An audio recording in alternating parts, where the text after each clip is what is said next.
Good evening, everyone. Ross here. Going to do another Learning with Line 6. Hope everyone is well, and hope that I've pushed all the right buttons and got all the levels right. Let me know if you can hear me. And this is the awkward bit where I just keep talking, and hopefully it's all right, because I know there's a little lag in the thing. Constantine, good evening. Hello. Yeah, like I said, hopefully just let me know the sound's good. This is what my voice sounds like, and this is what the guitar sounds like. And I'm hoping that the levels are all good, and people will chime in a second. I can hear you nice and clear, brilliant. And Constantine, tell me the guitar's all right. Levels kind of up, down, left, right, something like that. Fingers crossed. There we go. So, yeah, my turn, and we've not done an artist tone for a little while. Sounds great. Marvelous, marvelous, marvelous. Awesome. Thank you very much. Yeah, we've not done an artist tone for a little minute, so I thought, let's do an artist tone, and let's make my life really difficult and go for one that I think a lot of people, a lot of guitar players certainly, kind of try and get, and that's Andy Timmons. And he's got kind of a few very specific sounds, and the way he kind of works things, and the way he has worked things through the years has changed slightly, but certainly for the last however long, it's been very much kind of the four kind of core sounds and then slight variations on those. So what I've tried to do with this preset, and I've posted it in the comments, so it's the first comment, so you can download this preset and mess around yourself. So obviously, full disclaimer, I've programmed it using this fine beast, Yamaha Pacifica 612V. This is not like Andy's signature Ibanez AT100. He's got DiMarzio pickups in there, his own signature bridge, and a couple of cruisers. They're a lot louder, a lot beefier than these. These are bare knuckle true grit, I believe they're called. So this is kind of very much humbucker single, true single coil. So they're a little bit brighter, they're a little bit less output, but I've tried to get somewhere close, and hopefully it'll give you the vibe. And if you have Andy's signature guitar, then it might even get a little bit closer. So what I've tried to do with this is kind of combine some of the way he did, the way he used his gear before, a bunch of years ago, and more so recently. He's kind of moved to much more of a pedal platform recently. But let's just have a quick look at his rig basically and see what we've got to deal with. So that's weird. There we go. That's a little bit better. So there's his guitar, and there's his amp, and he's used the Mesa Boogie Lone Star for a very, very long time. And I bought one of those amps just so I could sound like Andy. And yeah, I didn't sound like Andy Timmons whatsoever. But, you know, them's the breaks. So that's his kind of thing. And if you actually look at images of his amp settings kind of in various different venues, they do vary dramatically. So I found that quite interesting. And I need to change the picture. Oh, disaster. Hang on. There we go. Right. That's one of his pedal boards, and this changes kind of fairly regular as well. And there's some of his other amps that he uses. So he's kind of been known for using, there we go. He's kind of been known for using a couple of amps. The Lone Star was his main one. Just going to load something up ready for you now. Bear with me. Terrible. There we go. I'll get the hang of this one day. So the Lone Star was his kind of main amp, various pedals in front, and he would also use another boogie amp, a Stiletto, which was very kind of British martially in its characteristic. They discontinued that amp, and he stopped using it and started using a Boss Blues Driver.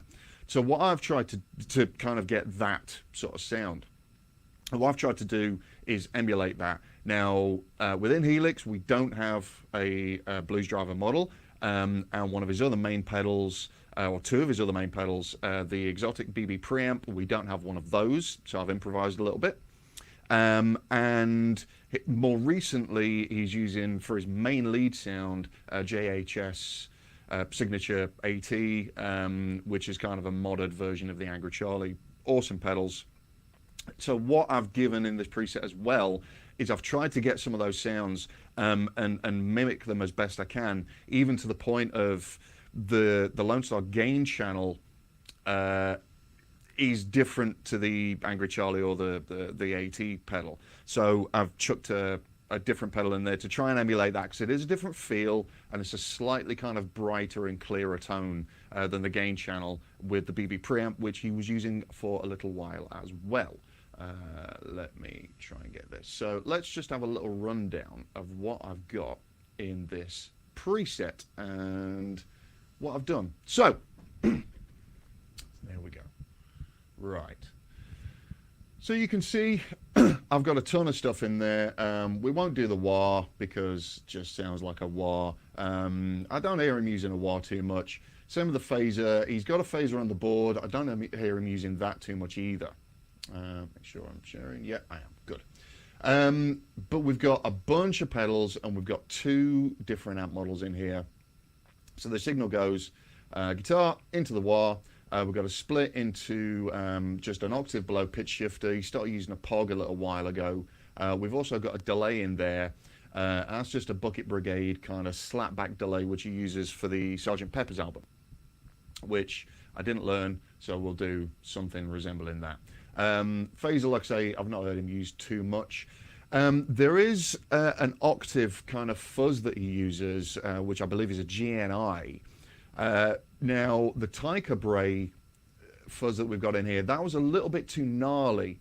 The one that he's using, kind of, I don't think it's germanium or kind of a vintagey sound. And this one, the Ringer, it does that thing. But you'll notice kind of where he uses it, I've had to take the gain right the way down because you don't need it as much. We put a screamer in there, which that's kind of that into the gain channel of the Lone Star you'll see in a little while. That's the sound I'm going for when I'm trying to get the more modern sort of gain that he's getting out of a pedal. Now we've got two of these, the Heir Apparent, and I've said this before in live streams and forums and stuff. This is my all-time favorite pedal. Now this, the Heir Apparent is a model of an Analog Man Prince of Tone, which is a heavily modified Marshall Bluesbreaker style pedal. So the exotic Bb Preamp is, it's clone basically of the old Marshall Bluesbreaker. John Mayer uses them and a bunch of other people. Now this has got three modes, and you'll see of these two different versions I'm using, and I could do this with snapshots, but I wanted to make this easy and actually use two different pedals because that's kind of what he uses in real life. So this one, I'm trying to mimic the exotic, and this one I'm trying to mimic the Boss Blues Driver. And this one's used in a very specific way. And on the kind of the launch for this, I kind of said talking about dynamics, and I'll talk about that when we get to this, because that is quite an important thing. We've got a compressor, just a deluxe compressor. I've taken the mix down to 50%, so we've got some of that compression and some of that sustain. But we've also got, you'll see this is right up there, 15, 16 dB. The amp is set super, super, super clean. And this is boosting it. So Andy's clean sound is not really that clean. It's got a little bit of hair on it, but these amps in particular kind of take a lot of stick in the front end. So moving on to the gain amp. So this is channel 2. See the settings. This is sort of somewhere close to some of the photos I've seen of his settings, but you kind of got to feel this out for the guitar. This particular amp is very, very, not picky, but it's very responsive to guitars and different pickups and pedals. So this is the kind of settings I've ended up with. The sag bias and bias X did change the sound quite a lot, made it brighter or darker. I've got an EQ in there. Now, I've discussed this again on different live streams. The EQ is literally just a solo boost. So if you want to use this preset live, then you can use this. And I find that an EQ is better for a boost than just a regular block.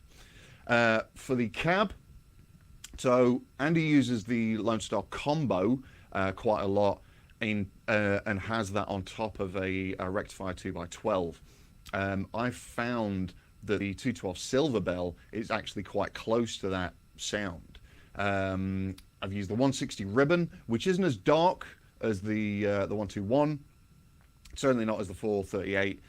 This is kind of just a nice balance. I've got it quite close to the grill, high and low cut, as you can see. Some early reflections, happy days. We've just got a nice stereo chorus on there. Reverb, just a little bit of spring because it's nice. And then the delay was a tricky one. Tried a few things, kind of using different delays, using the Elephant Man, which was a delay you used for a long time. I've just thrown my pick away. I'm going to need that. And I ended up with a dual delay because it's got the modulation, and you can obviously set the times, and it's stereo. So yeah, here's kind of delay times, 375 on one side and 500 on the other, and that gives you this kind of wash. So, and it does that thing.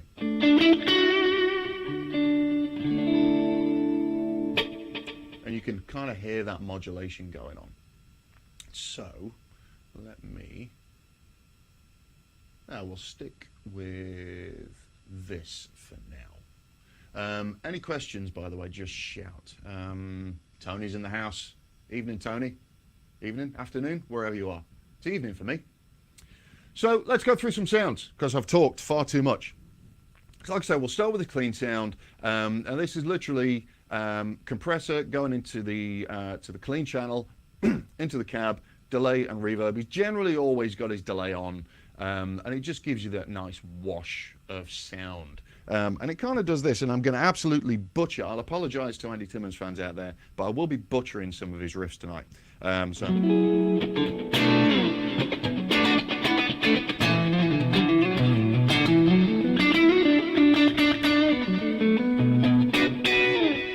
you can kind of hear that it's right on the edge of breakup. It's got a little bit, there's not a great deal of compression in there. I'm kind of boosting the front end. And a lot of these sounds are kind of come not necessarily from recordings. This is me spending far too much time on YouTube looking at rigs and watching his rig rundowns. And this, like I said, this is kind of an amalgamation of different rigs to try and get the kind of core Andy Timmons sound. So this is kind of clean. So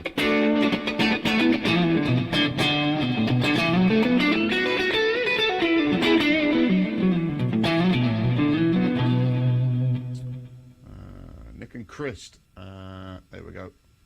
Hang on. That's the guitar.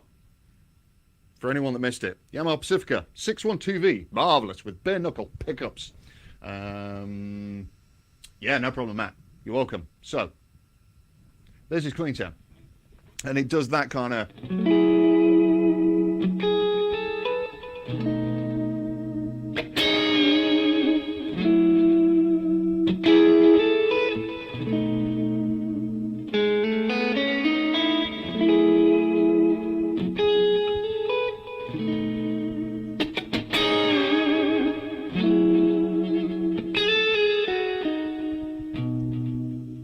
Already messed it up.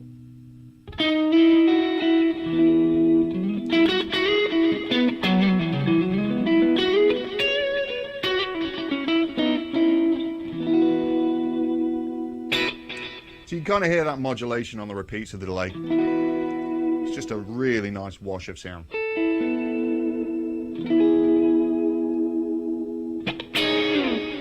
But you can kind of hear that kind of dirt as well.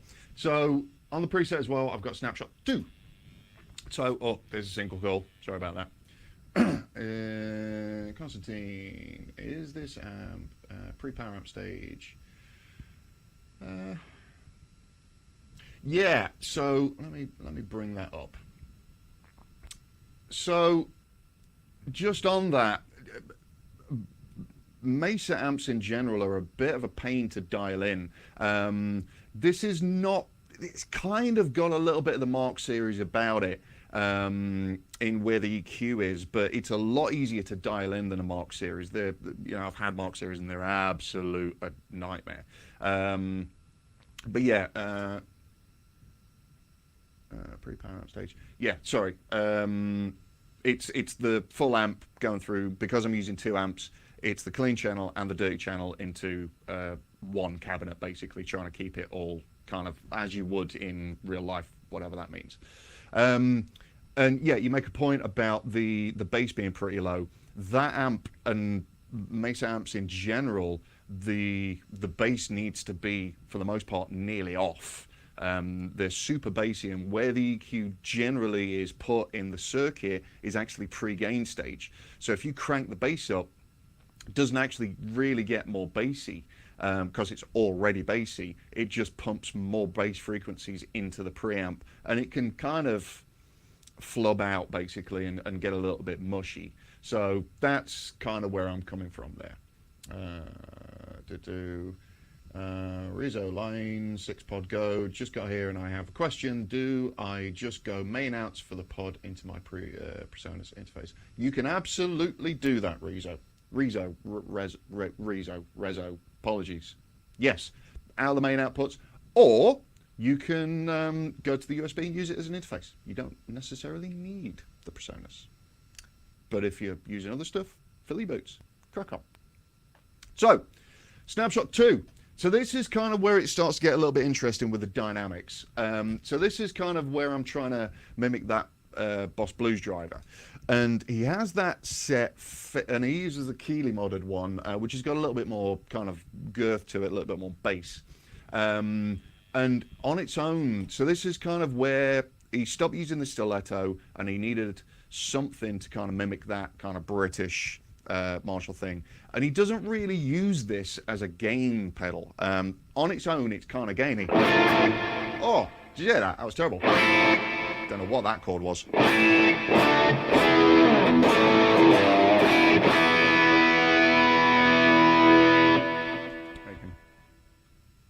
That's better. There you go.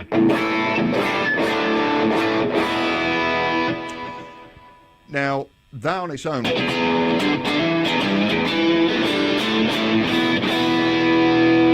It's the neck pickup. There we go. It's kind of got that nice sort of British crunch. But what he does, rolls his volume back, and that gives him a different clean sound. So, it's for that.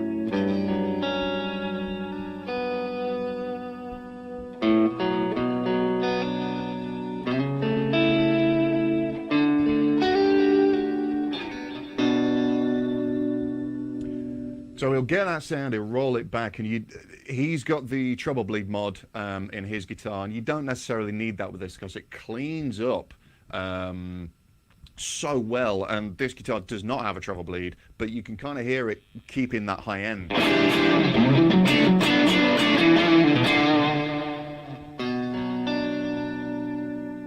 And it does that so well. Like I say, the Heir Apparent, I think, best pedal ever.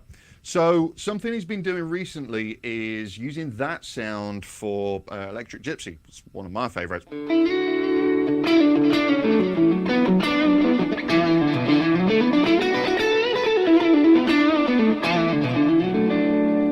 And you can absolutely do that.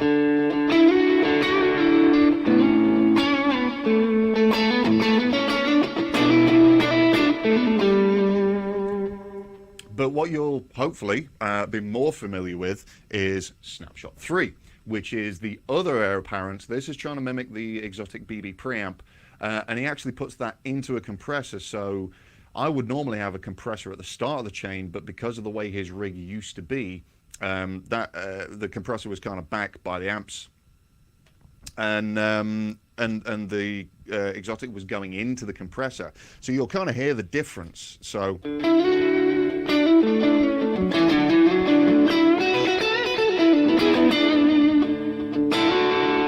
Versus Snapshot 3.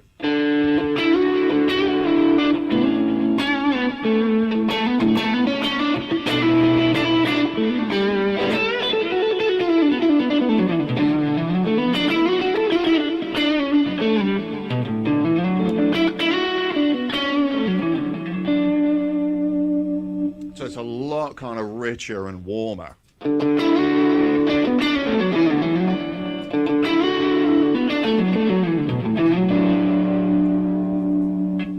Yeah, 3 sounds full, and that's kind of the idea. So you'll see him kind of different rig rundowns and different gigs. You can hear when he's using the BB into a compressor, or when he's using the blues driver. The blues driver one, that's obviously a lot more. It's lovely and it's crisp, but still got some warmth to it. But yeah, that the Snapshot 3 one with the air apparent going into the compressor.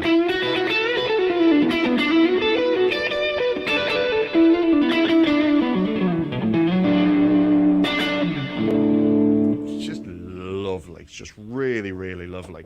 And with the bridge humbucker, that's kind of that sound as well. Again, from the Sgt. Pepper stuff.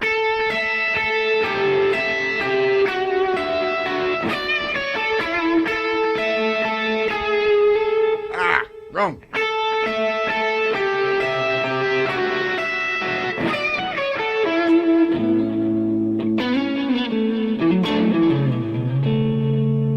Just sort of thick and warm, but it's got clarity. Yeah, thanks. I guess fairly close. So if we go back to the clean sound, what I've done, let me see if I can switch this to a different screen, and you'll see the board. There we go. Maybe less reverb. Yeah, it's kind of a washy sound. So there's actually not a huge amount of reverb on there. It's just a little bit to cheer me up.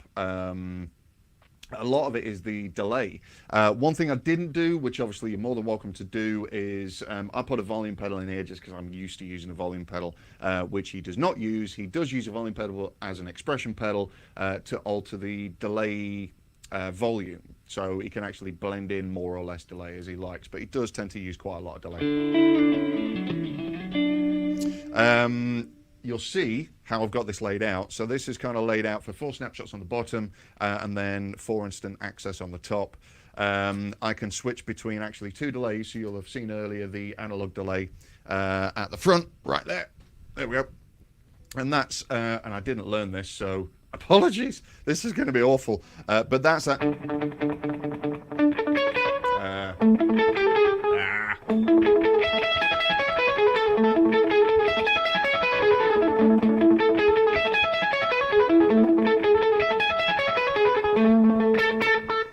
For that kind of thing that he does, again, off the Sgt. Pepper's thing. But I've also put a chorus in there, and that's kind of, he loves to kick on a little bit of a chorus every now and again, and it's that stuff.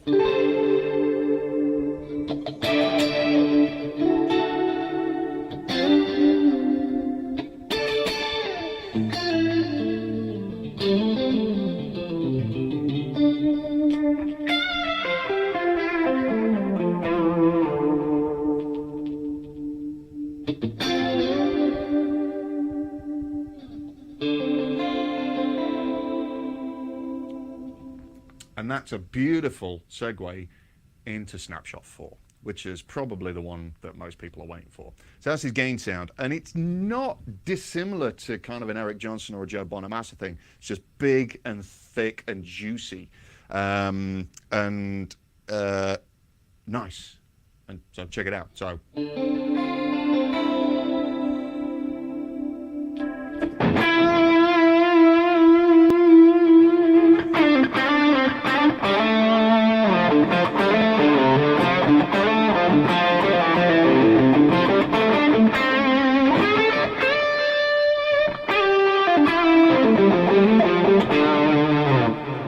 So kind of really analysing this, it was very much, and I'll get rid of that for a minute, kind of tricky to dial in. It's almost fuzzy, but that's sort of where that kind of tone that he was using at that point was. It was kind of borderline fuzz, kind of almost flubby, but this particular amp, when you get that gain up, it does that just big, thick, singing, saturated thing.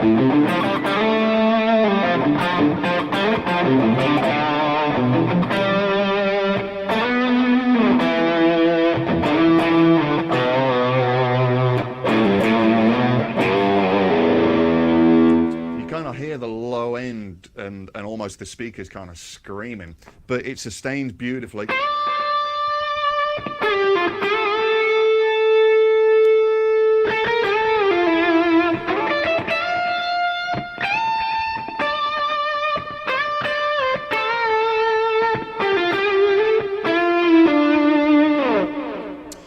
And you'll have seen on the screen there, so switching screens again, I've put that Air Apparent from Snapshot 3, and I've put that on Snapshot 4 as well as a stomp box, so you can kind of go from the basic amp on its own. And he likes to just have a little bit more sometimes, so that Air Apparent into the gain channel.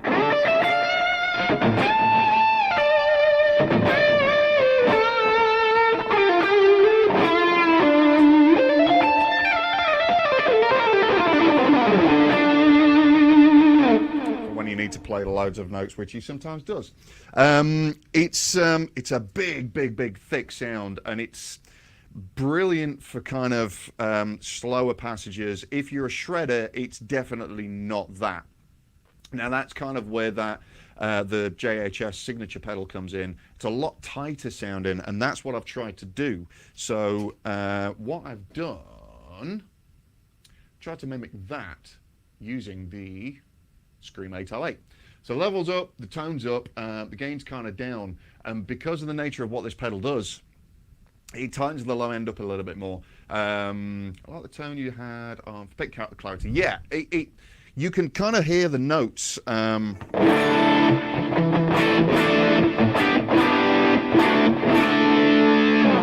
As kind of thick as that is, you can hear the notes in the chord,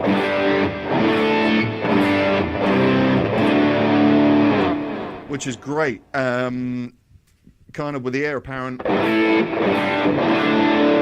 it's just a little bit more hair and a tiny bit more clarity as well. But comparing that to the Scream,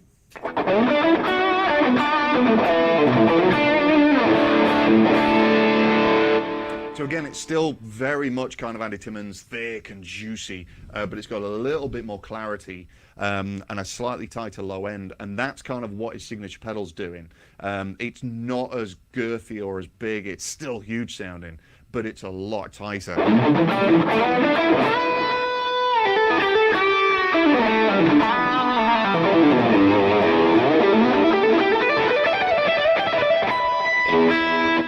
So if you want to kind of play quick notes and messy stuff, then I think that combination does it a little bit better. And again, different guitars, you'll kind of you tweak it. It's all this stuff. It's always a good thing. Tony says, "Where's the mic placement on the cab?" The mic placement is somewhere 2 inches from the grill. So because it's a ribbon, they're kind of quite thick sounding, so I took it a little bit out just to kind of combat when it's right up to the grill. It's just a little bit too dark, and if I go just 3 inches out, I kind of lose that low end girth, which I want, so I want to be around there. Rizzo sounds like 57. I'll show you what a 57 sounds like. Now again, that might be something that you're looking for kind of shreddy stuff. And obviously, you know, you can program these snapshots however you want, tweak them and change them. And if you want that kind of Air Apparent on Snapshot 4,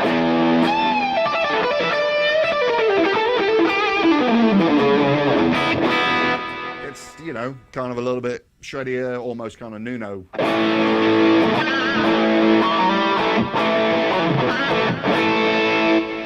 Kind of still big and ballsy, but it's got that kind of, yeah, a more trebly. I prefer the other, I suppose. Well, a good kind of middle ground with that is the 67 condenser. And what that does, that kind of gives you the mids, it gives you a nice low end girth, but a smooth kind of high end.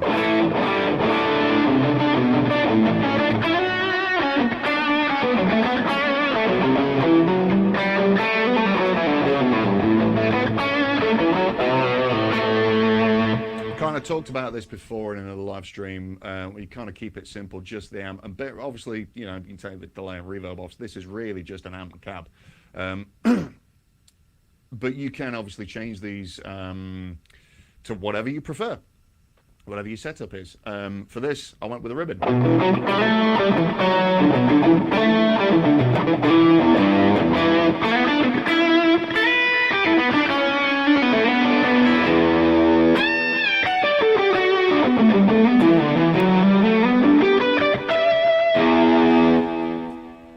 So that's kind of where I landed on the 160, and that's kind of generally my go-to thing for kind of big, thick lead sounds anyway.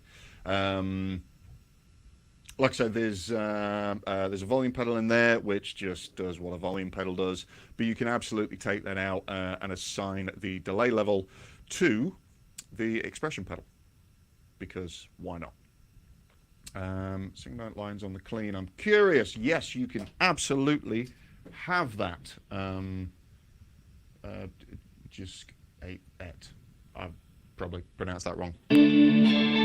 Still got the chorus on.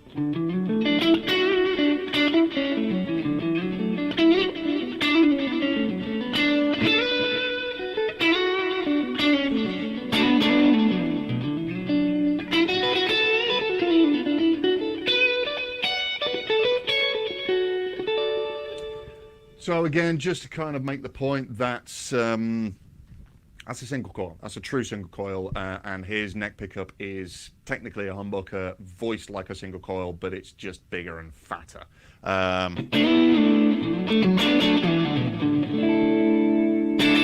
I'm sure if you have the chopper pickups, that'll be a lot closer. It's just a little bit of hair.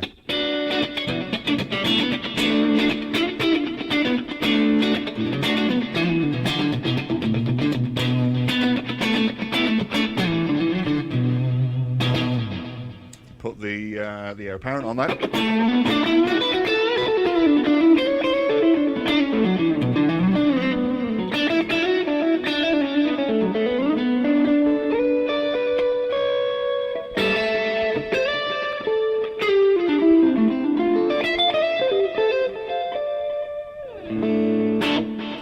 So there you go. Quick rundown of the sounds again. So there's his clean.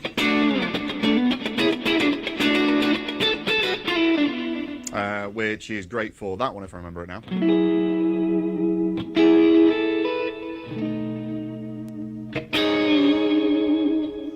Then we've got Snapshot 2, which is doing the kind of turn down Marshall stroke Boss blues driver thing.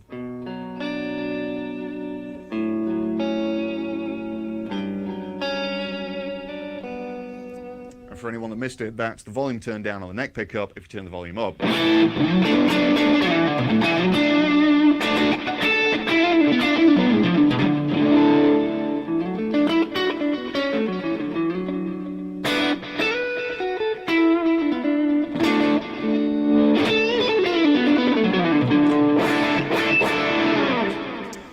Snapshot 3 is the air apparent going into the compressor, going into the clean channel.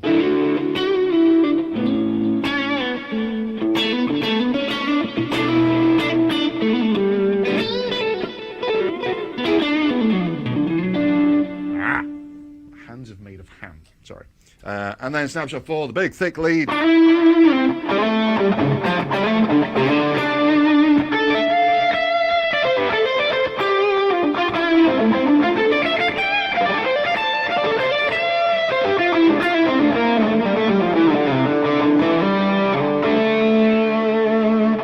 With the air apparent.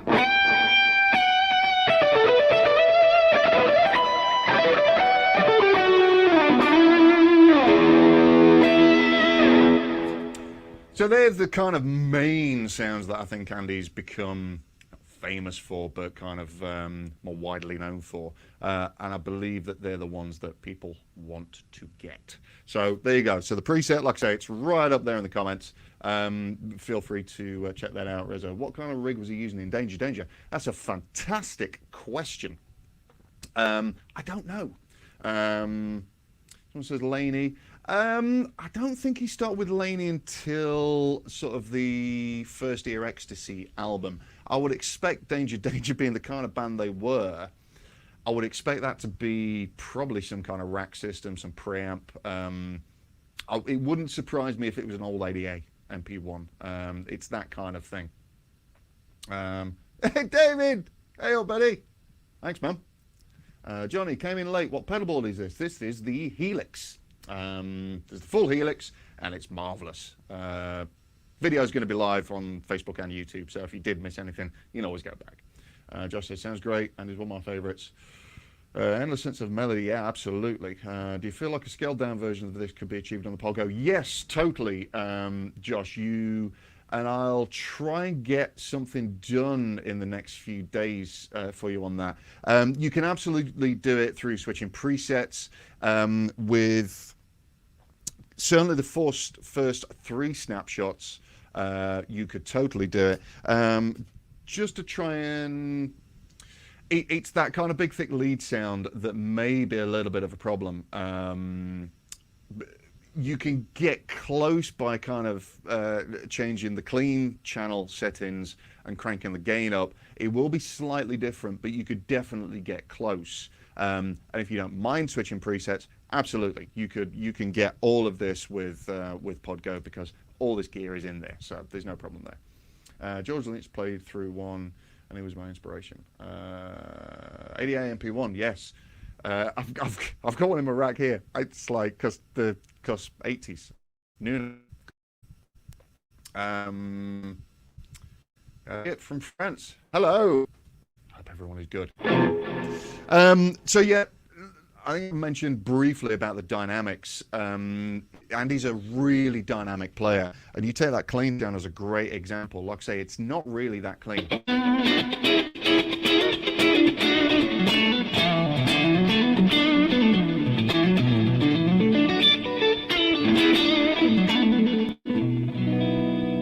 But if you lighten your touch up,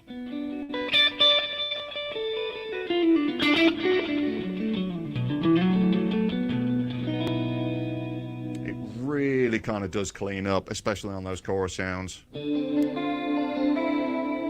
Just beautiful.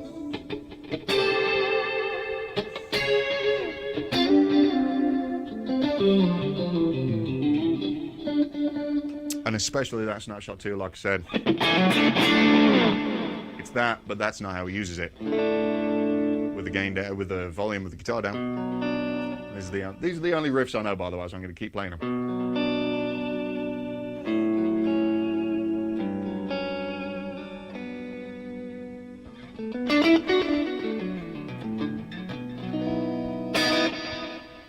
So those kind of dynamics and the light and shade with your playing, volume control, all of that stuff, you're going to get a lot more out of these sounds. The gain sound probably not so much because of how it's set up. It doesn't really do a lot with. You can definitely hear it's a bridge humbucker and a single horn neck, but it doesn't do a lot with the volume control. Turn that down. That's kind of where maybe that high pass filter or the treble bleed on the volume control might kind of work better on this.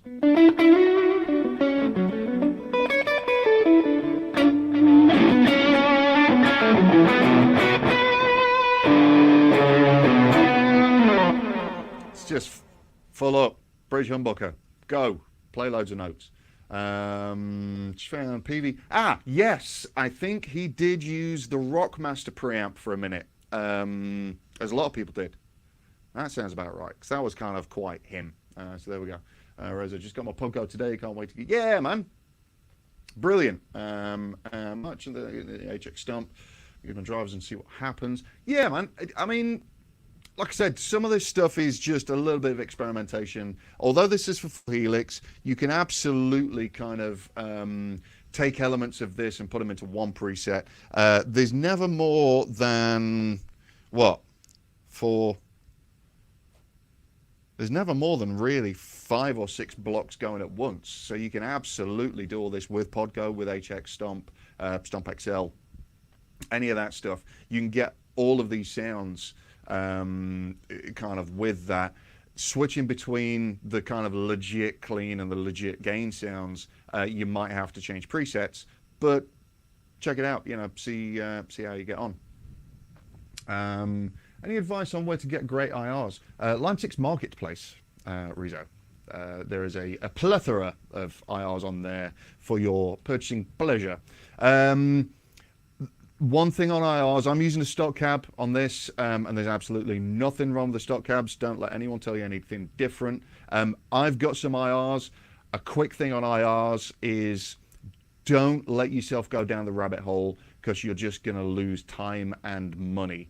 My theory on buying IRs is buy something you've got a reference point to. And it's kind of, I did a whole live stream on this not too long ago.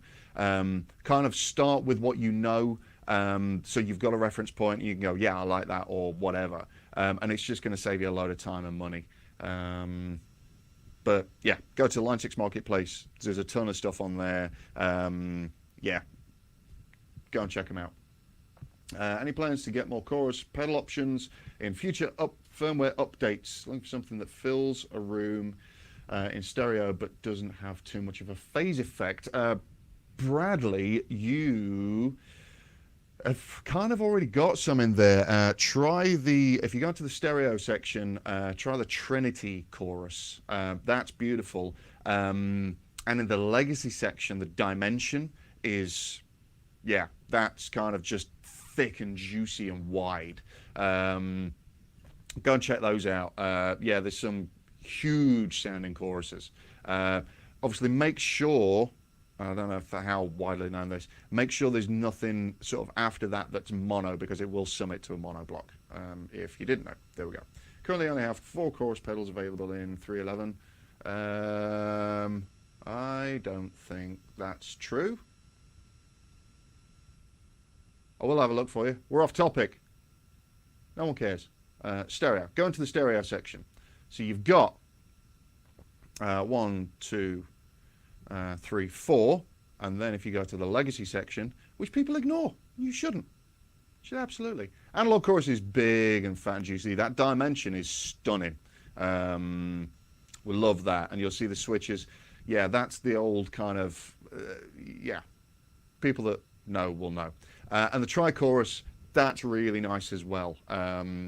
These are kind of maybe a little bit trickier to dial in, but go and check those out as well. And don't be afraid, right? I'll show you a little trick here. I've done this wrong. Hang on. Messed up. There we go. Chorus. Stereo. Boom. Don't be afraid to go into this. Although there's a flanger, go in. It's a really nice chorus.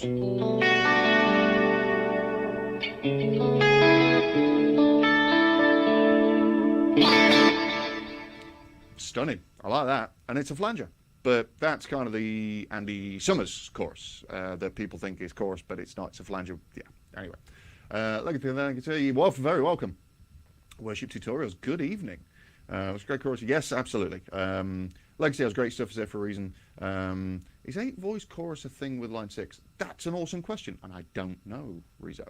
I'm gonna say no. Yes, the IntelliFX won't be able to do control. Won't be able to be controlled by the Podgo, so I have to lean on the IntelliFX. Yeah, that's kind of the downside. I guess it's not a downside if you don't use MIDI or anything like that. But yeah, I know that kind of IntelliFX chorus, and like a dweeb, I've got an IntelliFX set on my left, and it is a very, very kind of specific thing. You could probably get close if you had maybe the dimension or the tri-stereo chorus, and it's not really 8 voice, but if you kind of have those running together in parallel, you can get somewhere close, but it is a very, very specific kind of sound. David, Bradley says, yes, that flanger, the flanger stuff for the chorus is brilliant. Do you think Line 6 will do a major update on synth sounds? That'll be amazing. I know you love your synth stuff, and your preset was mint, and I really enjoyed that. I don't know. Put it on idea scale and on the forums, because we do pay attention. So anyone that's got any suggestions, like the kind of 8 voice chorus in from IntelliFX or any more synth sounds, if you go to idea scale and you go on the forums, we do pay attention, we do listen. It's where a ton of different model ideas have come from and a ton of different features. So if you've got any requests, put them on there, and we'll look. And if it's on idea scale and it keeps voted up, then we will do it if we can. Just joined. Is that Timmons preset available on custom tone? Graham, yes, it is. And no need to be sorry. It's if you watch this back, or you can scroll up to the very, very first comment, and you're on YouTube. Yeah, if you scroll up to the beginning of the chat, and I'll post it later on as well, then it's on there. And yeah, you can download it, tweak to your heart's content. And if you just joined, if anyone else has just joined, another quick rundown, and then I've been talking for ages, so I'm gonna do this. Another final quick rundown of the sounds, so the clean sound, and I'll play these riffs again because they're lovely, and I'm just wondering how long till I make them sound really, really bad rather than just terrible. So that's his clean sound.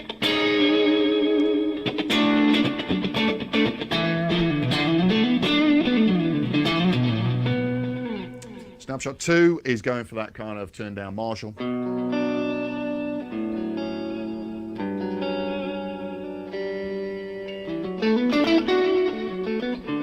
Which you can use for Electric Gypsy, which he's been doing recently.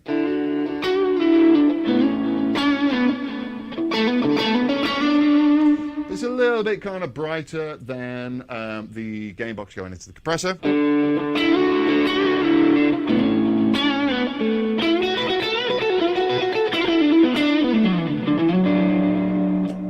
And then the big thick lead sound, which just always sounds better. I've still got the chorus on there. The flanger even. Hang on. There we go. Put that on.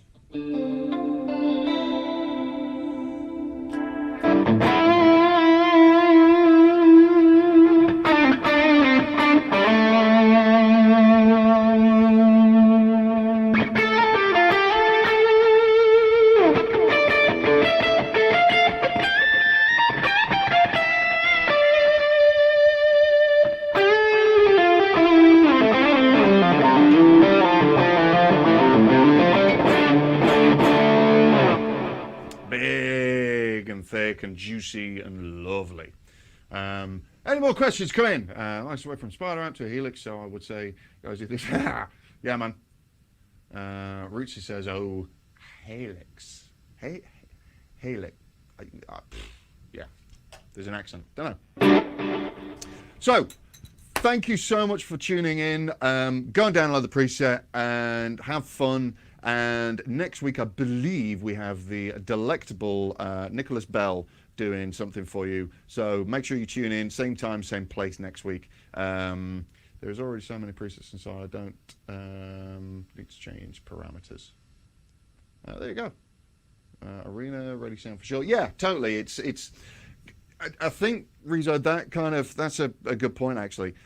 I mentioned earlier that I didn't go for recorded sounds. I went for kind of the rig rundown sounds and stuff that I've heard him when it's doing live, because I'm not really a studio guy. I want any sound I hear, I want to be able to use live. So this is very much dialed in more for a live context. I played with backing tracks and it sits really, really well in the mix.